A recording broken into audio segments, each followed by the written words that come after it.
Is there a position group that you think needs to grow and develop more so than any other position group on the field between now and game one, where August is going to be crucial? Yeah, it's clearly the defensive line. I don't think it's a particularly close call. And, for people who, are just tuning into this show here at the Voice of College Football, who haven't watched Mark and myself discuss the state of USC football over the past few months, as we get into the spring and the summer and, August camp, coming closer, now 2.5 months away. The main thing to reemphasize about the trajectory of USC's 2022 season is that with Oregon State in week 4, that is a game where USC has to go on the road against a team with a very good offensive line. And so the big question for Corey Foreman, the big question for a lot of the depth pieces, behind the established stars in USC's front seven, like that Tuli Tuipulotu is a star. He's going to bring it. That Nick Figueroa is going to be a solid component of the front seven. But for the players behind that initial layer on the depth chart, the guys that still have questions to answer, will they evolve? Will they develop in time for that week 4 game at Oregon State against a Beaver offensive line that loves to mash, loves to road grade, get that running game going, ball control offense, clock chewing offense, exactly the kind of offense designed to keep Caleb Williams and the Lincoln Riley laser light show off the field?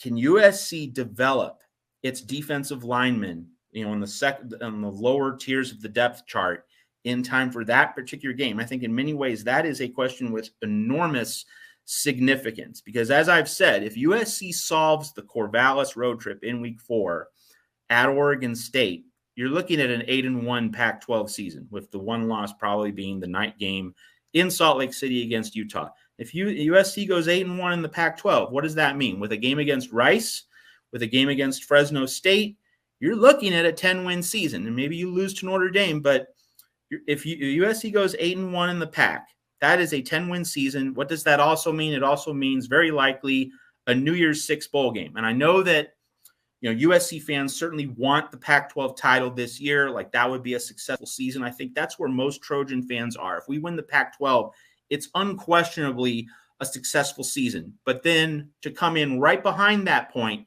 if USC misses the Pac-12 title because Utah just does an incredible job, which is possible. Let's say Utah goes 12-1.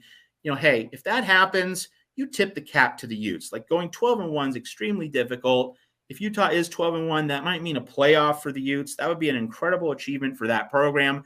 If USC falls just behind the Utes, just barely misses out, but goes 8-1 in the Pac-12, 10-2, goes to a New Year's Six game, that's a good season. But would it be a 100% complete success? No, because you play for championships at USC, but it would still be a very good season and a very solid start to the Lincoln Riley era. I don't think anyone would really doubt that, given all the enormous questions and holes on this roster right now in year 1, before Lincoln Riley has had a chance to fully load up with a monster recruiting class coming in for 2023.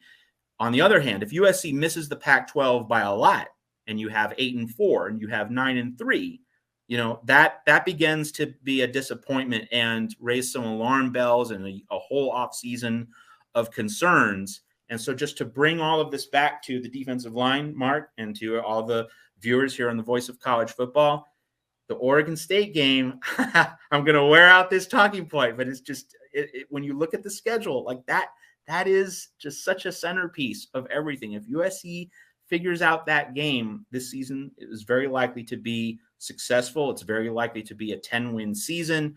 So the defensive line, can it be ready for that Oregon State offensive line in week 4? Probably can get by with a mediocre effort against Stanford, because Stanford in week 2 doesn't have highly developed players, has a recruiting class, but those freshmen that David Shaw are bringing in, they're not going to be at their learning curve. They're not going to be fully developed in week 2. It's really good for USC to play Stanford early rather than late in the season. And against Fresno State, that could be a tricky game, but it is at home.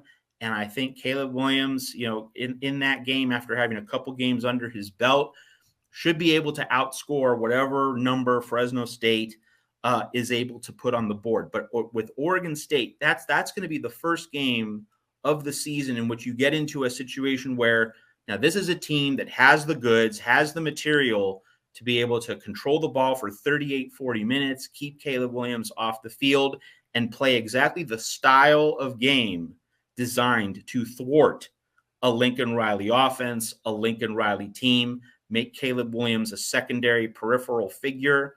So for that reason, chiefly the defensive line and getting that position group developed, by far the number one priority in the offseason, heading into August camp, heading into week 1 against Rice.